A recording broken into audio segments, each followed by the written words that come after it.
Ya, saya lanjutkan ya sebelumnya mati ya mikrofonnya. Ya, ya, sekarang saya lanjutkan sampai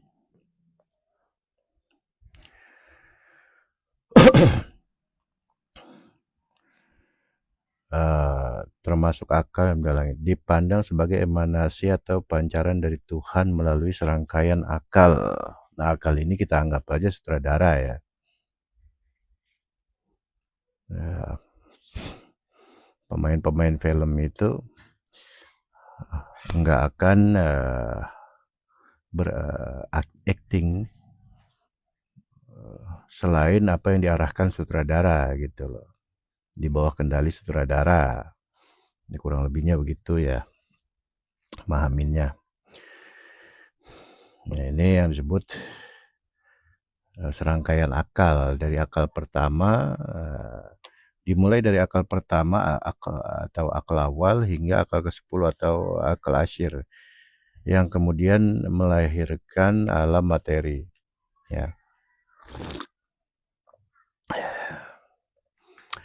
Ya, sama seperti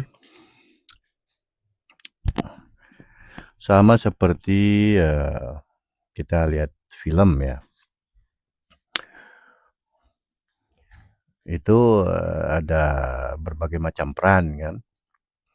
Nah, itu aktor-aktor atau aktor-aktornya, aktris-aktrisnya itu ya membaca skrip dan lain sebagainya. Nah, kan itu proses-proses yang tidak kita lihat kan di belakang layar ya, behind the scenes kayak gitu ya kurang lebih bahasa Inggrisnya kan. Sampai menjadi sebuah film. Nah, itu mewujud maksudnya. Gitu. Nah, itu rangkaian akal pertama sampai akal ke-10 tuh itu. Akal akal pertama sampai akal ke-10 behind the scene ya, di belakang layar. Nah, setelah akal ke-10 itu baru mewujud lah gitu gampangnya. Ya, menjadi sebuah film ya, kita memahaminya begitu, ilustrasinya, ya analognya ya, kiasnya. Nah, itu kan rangkaiannya panjang sekali. Misalkan satu film yang durasinya 1 jam, ya itu pembuatannya bisa 4 bulan, 5 bulan, kan ya tergantung tingkat kesulitannya deh tuh, gitu. Entah kesulitan tempat dan lain sebagainya kan. Nah, itu di balik layar tuh. Itu akal pertama sampai akal ke-10 yang gaib-gaib. Sama kayak diri kita nih, jasmani kan. Dari mulai kulit sampai sumsum kita. Ya, yang kita lihat jasmani ya luar ini, kulit kan gitu. Ada mata, kuping, hidung, mulut. Ya mulai agak ke dalam aja kan. Organ-organ tubuh, urat, dan lain sebagainya tuh. Itu sudah mulai tidak terlihat. Ada yang lebih tidak terlihat lagi. Ya seperti ya perasaan kita gitu kan, karakter kita. Terus ya kita sebut aja jiwa kan, mental dan lain sebagainya. Terus sampai yang benar-benar gaib, ruh kita. Nah, sesuai dengan perkataan para ulama arif billah ya, man arafa nafsahu faqad arafa rabbahu. Barang siapa kenal Tuhannya, barang siapa kenal dirinya maka dia kenal Tuhannya. Nah, iya itu. Karena ruh itu ya bagian dari Allah tuh. Ya nanti di sini ada kaitan-kaitannya ya. Seperti misalkan ayat Quran, wa nahnu aqrabu ilaihi min hablil warid ya. Dan kami, kata Allah rangkaiannya itu, aqrab lebih dekat min hablil warid daripada urat nadi ya, urat leher ya. Itu lebih dekat. Nah, itu maksudnya dari teori yang saya bawakan itu di part sebelumnya ya. Dari ada menuju ketiadaan, tapi aslinya maha ada gitu. Jadi ada, lebih ada, maha ada, aslinya begitu. Tapi kan jadi gaib buat kita kalau kita nggak masuk-masuk ke relung-relung itu, dimensi-dimensi itu, gitu. Jadi ya sama, kita tahu teori-teori ini ya untuk apa? Ya sama kita mempelajari dari A sampai Z. Kita pelajari dari berangkat sampai pulang tentang haji kita pelajari. Setelah itu apa? Ya sudah berangkat haji. Uang ada, badan sehat kan itu. Ya seperti itu ya. Baik, saya lanjutkan ya. Lebih detailnya, teori emanasi Ibnu Sina dapat diuraikan sebagai berikut. Tuhan sebagai sumber wujud. Dari Tuhan terpancar akal pertama yang merupakan akal yang pertama dan paling utama. Ya, dalangnya gitu, sutradaranya, aktor intelektualnya gitu. Anggap aja begitu ya, mudah pemahaman aja.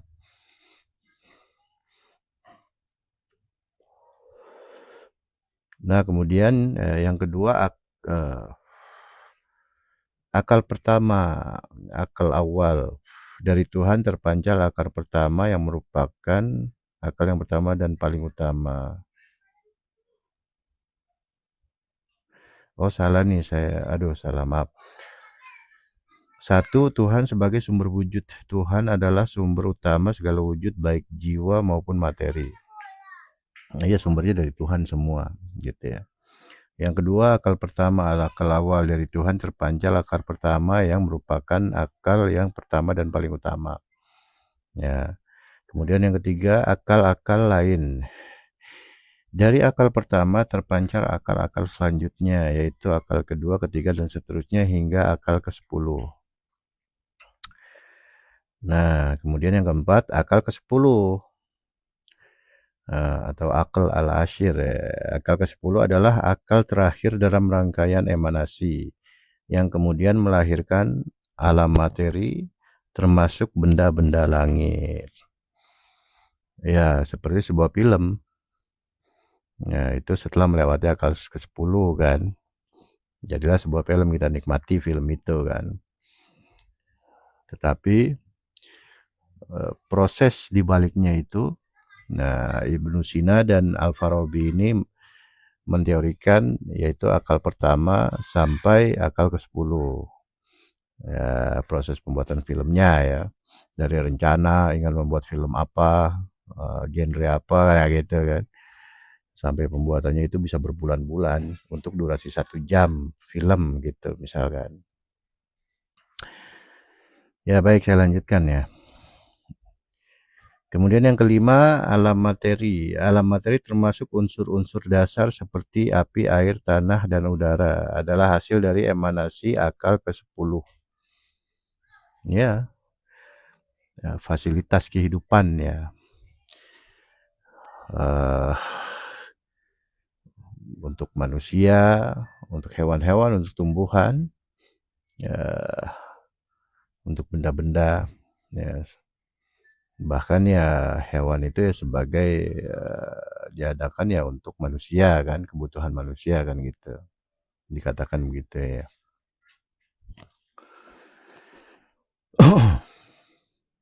Nah, kemudian yang keenam, gerakan abadi. Ibnu Sina juga berpendapat bahwa proses emanasi ini bersifat abadi. Karena Tuhan senantiasa bertindak dan menghasilkan efek alam semesta yang juga abadi. Ini sangat menarik ya. Tapi ya jangan salah memahami juga. Ya, gitu. Tapi ini sangat menarik. Saya bacakan lagi ya. Yang keenam, gerakan abadi.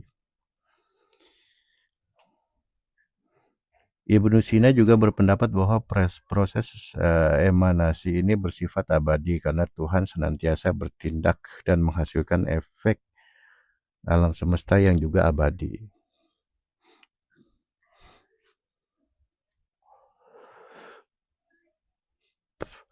Keberadaan wujud itu tuh sebenarnya abadi, gitu.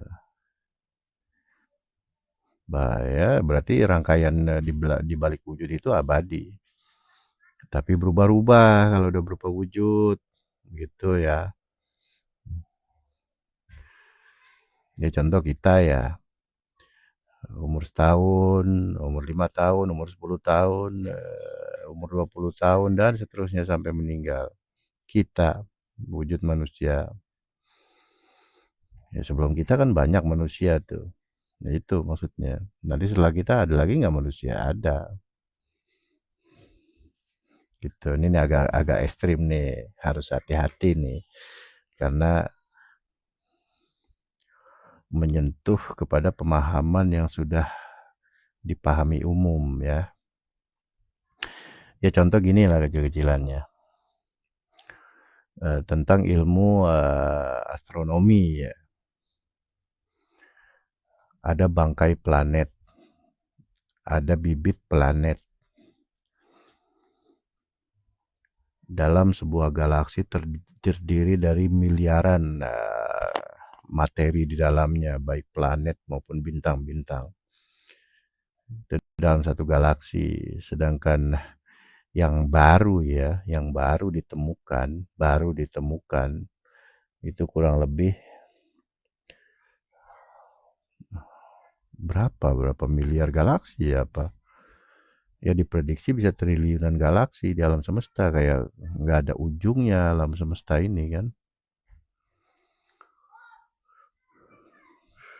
Kemudian yang di galaksi Bima Sakti aja nih, taruhlah misalkan 9 atau 10 atau 11 planet.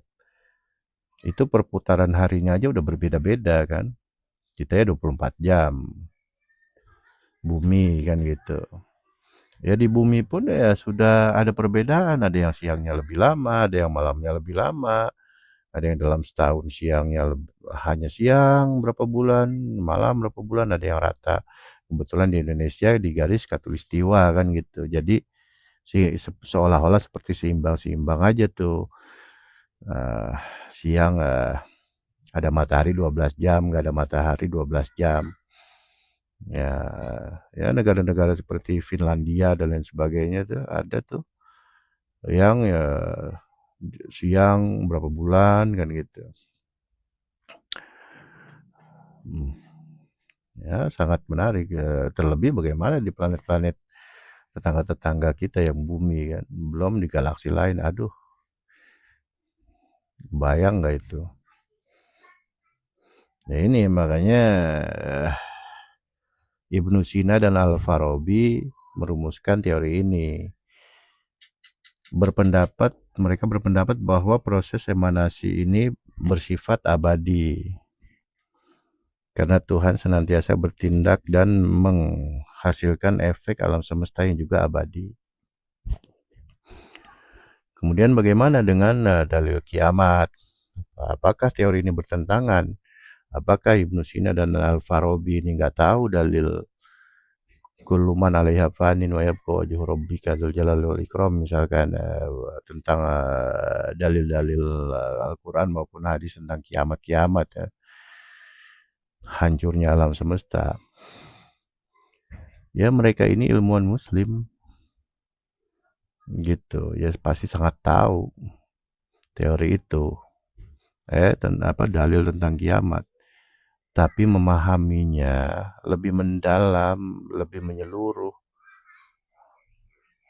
dibanding kita. Gitu. Pemahaman mereka lebih sempurna memahami Al-Quran maupun hadis tentang kiamat. Gitu. Wah, jadi ya makanya semoga kita bisa sangat biasa-biasa aja dengan berbagai macam pendapat ya. Aslinya seluruh pendapat itu bermuara kepada satu, sama aja. Seberapa hebat sih akal pemahaman manusia gitu. Itu nggak ada artinya ketika kita sudah memakai kesadaran ruh. Nah disitulah itu menjadi soal semuanya tuh serba satu tuh. Jadi praktek dari tauhid, intinya begitu. Ya, sudah selesai. Ya, sangat menarik.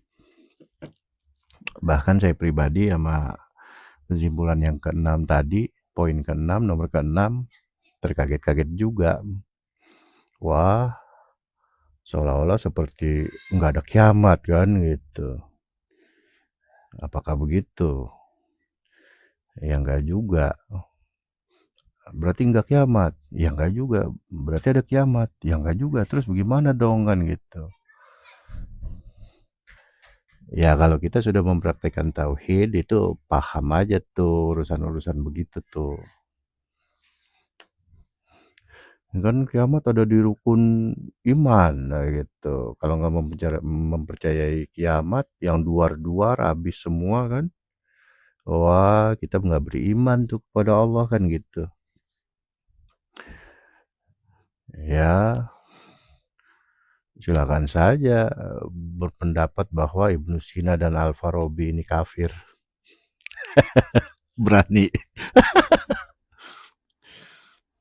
Kalau saya sih paham di mana apa namanya level-levelnya. Alhamdulillah ya. Ya, maaf aja ini saya bukan soto ini. Gitu. Kebetulan aja sekarang saya demen sama yang begini-beginian. Gitu ya. Ya baik, saya cukupkan. Ilmu pengetahuan itu relatif ya. Tembuslah sampai ke sumber ilmunya. Itu yang mutlak. Itu. Apakah Al-Quran salah? Apakah hadis salah? Tidak. Semua benar. Kita yang salah paham. Salah memahami. Oh, saya kan memahami memakai tafsir apa segala macam kan gitu. Iya. Untuk apa kita mempelajari detil habis bahkan berbagai macam pendapat tentang haji misalkan gitu kan. Kita niat berangkat haji tahun depan, oh kita pelajarin habis-habisan kan. Detil per detilnya kita pelajarin, oh, pendapat si apa ya kiasnya seperti tafsir kan. Sampai pada hari H tahun depan kagak berangkat kita. Oh, mau berangkat haji apa mau belajar tentang haji? Kan begitu. Maksudnya apa? Ya ada ungkapan ilmu yakin itu masih tertolak. Bahkan yang di atasnya itu ilmu yakin ya tertolak. Nah ilmu hakul yakin inilah yang diterima oleh Allah tuh. Karena apa? Dia sudah nyampe dimensinya baik jasmani maupun rohani. Membuktikan agama itu 100%. Coba anda bayangkan ya, membuktikan rukun iman yang ke-6-6-nya itu 100%. Bagaimana itu membuktikan rukun iman? Tentang Allah, tentang malaikat, tentang Rasul, tentang kitab-kitab. Kitab-kitab dulu ya, Rasul, para Rasul membuktikan itu. Bentar lagi tahu. Kemudian enggak. Kemudian yang kelima tentang hari akhir kan. Kemudian yang keenam qada-qadar. Itu dibuktikan 100%. Bukan hanya yakin. Jadi gambarannya tuh yakin adalah kita tahu, paham, udah. Ainul yakin. Bisa jadi kita membuktikan, tapi secara jasmani. Itu pun masih tertolak. Nah, hakul yakinlah yang diterima. Sempurna dia. membuktikan, mempraktekkan secara jasmani dan ruhani. Itu sang wajib butuh cara gitu atau metodologi ya. Ya sama kayak misalkan kita mau masak nih. Masak apa yang biasa masak nih ya. Yang gampang-gampang aja dah, saya mau nyeduh kopi nih. Saya mau nyeduh kopi misalkan. Itu ada caranya kan. Woi, mana kopinya? Ini. Mana gulanya? Ini. Mana air panasnya? Masak dulu. Atau ada di termos yang baru matang. Mana gelasnya? Mana sendoknya buat ngaduk? Nah, itu rangkaian-rangkaiannya jadi satu. Nah, itu proses dari berbagai macam rangkaian itu dijadikan satu menjadi segelas kopi yang nikmat. Ya, prosesnya itulah cara. Di teori agama tuh nggak ada. Itu hanya dimiliki oleh guru ruhani cara itu. Oleh seorang mursyid. Ya, pewaris para nabi. Nah, seperti itu. Jadi saya pribadi ya sangat paham dengan perkataan dari Ibnu Arabi dan Ibnu Sina tadi di poin ke-6. Walaupun saya terkaget-kaget bacanya tadi loh. Serem juga nih. Gitu, karena akan saya videokan ini kan. Tapi ya saya paham banget itu. Gampangnya tuh gini kan, kiamat itu tuh ada dua, kiamat sugro sama kiamat kubro. Kiamat kecil sama kiamat besar ya, gampangnya begitu dah. Ya nggak usah juga kita utak-atik yang kiamat kubro gitu kan. Kiamat kecil itu adalah kehidupan kita, di kehidupan kita sehari-hari. Kan gitu ya, seperti misalkan kita contoh tidur, kata Nabi tidur adalah kematian kecil kan gitu. Kematian besarnya mana ya? Kematian syariat kan gitu. Ternyata ada lagi kematian hakikat kan gitu. Kan luar biasa kan. Nah ya seperti contoh lain lagi kan. Mana tadi kiamat kecil contohnya? Ya tahu-tahu ada musibah kan gitu.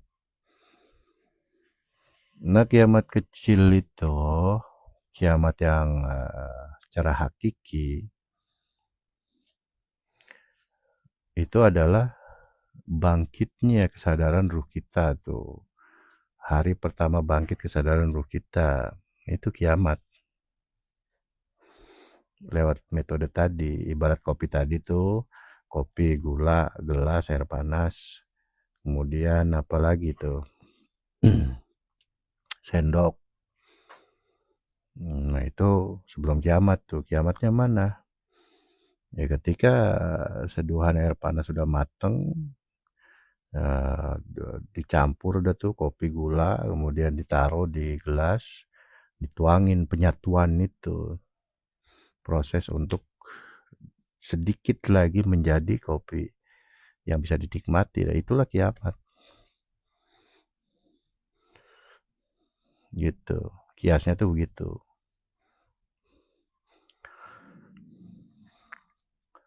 Kok bisa disebut kiamat? Iya. Kopi yang tadinya terbungkus rapi kan jadi dibuka, crack gitu kan karena kita mau ambil kopinya. Kita cuil kan gitu. Gula juga begitu. Kita ambil. Kemudian panci buat masak air kan. Yang tadinya bersih ya kita pakai masak air panas kan gitu kan. Wah, udah pengkiamatan itu. Kemudian ya diseduhlah kopi udah dimasukin gelas. gula masukin gelas, dituanglah air panas, proses kiamat lagi tuh, aduk kuplek kan, ya jadilah segelas kopi nikmat kan gitu. Sudah, setelah proses kiamat ya sama kayak orang bergoncang, kemudian ya sudah tenang seng habis itu ya, kurang lebih begitu. Ya seperti itu. Jadi agak panjang karena saya pun kaget tadi dengan poin ke-6 yang dipaparkan di teori emanasi dari Ibnu Farabi dan Al-Farabi dan Ibnu Sina ya. Baik, saya rasa cukup sampai di sini. Mohon maaf atas segala kekurangan, baik dari kata-kata, penyampaian materi dan lain sebagainya. Mohon maaf sekali lagi. Apabila juga kata-kata saya mungkin menyinggung, ya. Salam bahagia, jangan lupa untuk bisa selalu bahagia, karena aslinya kita makhluk bahagia, dan juga mudah-mudahan kita bisa selalu untuk mengejar petunjuk-petunjuk dari Allah kan. Nah, itu yang penting juga tuh. Baik, ilahi anta maksudi wa ridha kamatlubi. Wassalamualaikum warahmatullahi wabarakatuh.